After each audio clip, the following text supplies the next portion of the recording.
Selamat pagi, Shalom jemaat yang diberkati Tuhan. Kita bersyukur hari ini kita menikmati akhir pekan di hari Sabtu 16 Mei 2026. Kembali kita bersama dalam renungan pagi GMI Kanaan Medan Selatan. Ayo siapkan hati, kita bersama-sama. Bapak Ibu Saudara-saudari, kita berdoa.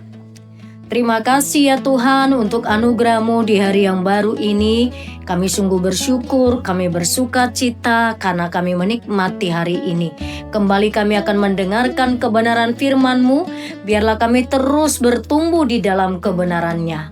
Di dalam nama Yesus kami berdoa. Amin. Firman Tuhan Yohanes 8 ayat 21 sampai ayat 30. Jemaat Tuhan, saya hanya baca di ayat 30, demikian firman Tuhan. Setelah ia mengatakan semuanya itu, banyak orang percaya kepadanya. Setelah ia mengatakan semuanya itu, banyak orang percaya kepadanya. Amin. Iman yang bertumbuh di tengah penolakan. Itu tema firman Tuhan bagi kita pagi ini. Iman yang bertumbuh di tengah penolakan. Semakin ditolak, kenapa bisa jadi bertumbuh? Jemaat Tuhan, mari kita belajar bersama. Nah, ini merupakan sebuah kalimat masa transisi yang sangat menarik. Mengapa menarik? Jika kita melihat konteks sebelumnya, Yesus sedang terlibat dalam debat sengit dengan orang-orang Farisi, dengan pemimpin-pemimpin agama. Yesus berbicara tentang asal-usulnya, tentang penghakiman yang akan datang, tentang hubungannya dengan Bapa di surga. Di tengah ketegangan dan perlawanan yang sangat sengit itu, yang luar biasa itu, dari para pemimpin agama, muncul sebuah kejutan di ayat 30. Banyak orang percaya kepadanya.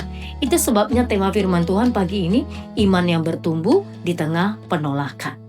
Jemaat Tuhan, kenapa bisa bertumbuh? Yang pertama kita melihat, saya mau mengajak kita memperhatikan ada kuasa dari perkataan Kristus. Sekali lagi, kuasa dari perkataan Kristus. Sebab dikatakan setelah Yesus mengatakan semuanya itu. Jadi banyak orang menjadi percaya bukan karena Yesus melakukan mujizat kesembuhan pada saat itu ya. Pada saat itu. Bukan dalam konteks itu. Melainkan karena mendengar pengajarannya.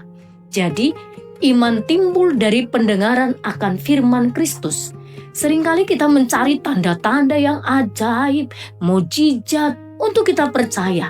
Namun Yohanes mencatat bahwa otoritas suara Yesus saja sudah cukup untuk menguburkan keraguan banyak orang. Untuk menjadi sungguh-sungguh percaya. Yang kedua, kita belajar tentang iman di tengah arus perlawanan. Sangat luar biasa. Banyak orang-orang ini percaya kepada Kristus ketika para penguasa atau ketika para pemimpin agama, orang-orang Farisi sedang berusaha menjatuhkan Yesus. Namun menjadi percaya pada saat itu memiliki resiko yang sangat besar. Bayangkan kita percaya kepada guru yang ditolak, dan yang menolaknya adalah pemimpin-pemimpin agama. Ini adalah sebuah teguran juga yang keras untuk saya, untuk kita bersama. Apakah iman kita bergantung pada situasi yang aman? Atau orang-orang dalam ayat 30 ini menunjukkan bahwa iman yang sejati seringkali lahir justru saat dunia sedang menolak kebenaran. Nah, pertanyaannya, apakah iman saya bergantung pada situasi yang aman? Saya beriman ketika kondisi sedang baik-baik saja. Jemaat Tuhan, ini di tengah ancaman, iman mereka teguh. Yang ketiga, ternyata pada bagian ini, bagaimana beriman kepada Kristus, beriman saja juga tidak cukup. Hanya beriman saja, hanya percaya beriman saja tidak cukup. Kalau kita membaca teks selanjutnya, sesungguhnya pada pasal 8 ayat 30 ini menjadi sebuah catatan titik awal. Tapi Yesus menginginkan ketekunan menjadi murid. Jadi ketika kita beriman, dibutuhkan sebuah ketekunan. Percaya secara intelektual dan emosional adalah langkah pertama. Namun tinggal dalam firman adalah bukti bahwa iman itu menyelamatkan. Saya ulang, menarik kalimat ini jemaat yang diberkati. Bahwa sesungguhnya ketika kita percaya kita percaya kepada Kristus, percaya secara intelektual, percaya secara emosional adalah hanya langkah pertama. Namun, tinggal di dalam firman adalah bukti bahwa iman itu menyelamatkan.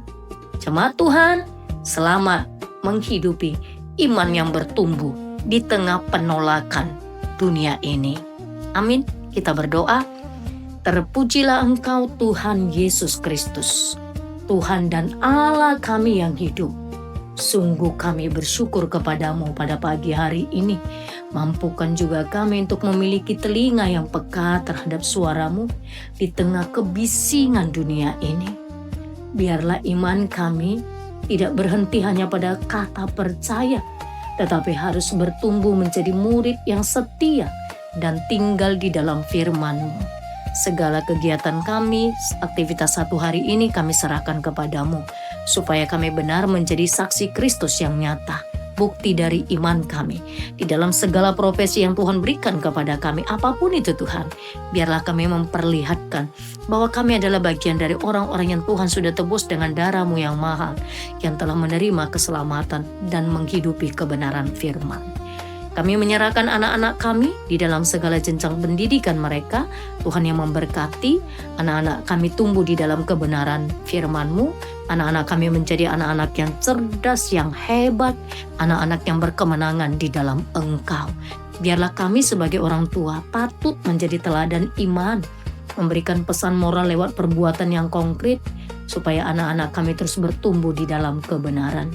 Bapa terkasih, pada pagi ini kami terus membawa kepadamu untuk para usinda jemaat Tuhan yang Tuhan anugerahkan umur yang panjang, para usinda dengan bertambahnya usia mereka sebagai orang tua.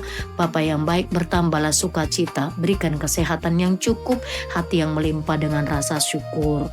Kami menyerahkan juga untuk jemaat Tuhan yang memiliki pergumulan apapun itu Tuhan, mungkin situasi ekonomi, sulitnya ekonomi, mungkin jemaat Tuhan yang sedang mencari pekerjaan, mungkin mereka yang saat ini bergumul dengan komunikasi yang kurang sehat di dalam keluarga, mungkin keluarga pasangan suami istri yang sedang menantikan keturunan, apapun pergumulan kehidupan jemaat-Mu, Tuhan, hamba memohon belas kasih-Mu. Biarlah Engkau melawat setiap pribadi, melawat setiap keluarga, terjadi pemulihan di dalam nama Tuhan Yesus. Sehingga kami semakin mencintai Tuhan, semakin mencari kebenaran di dalam Engkau, menghidupi kebenaran-Mu. Bapa yang baik, kami menyerahkan seluruh jemaat yang mengalami kelemahan tubuh, mereka yang sakit dalam proses pemulihan. Tuhan berkati, jamah dan sembuhkanlah seluruhnya mereka.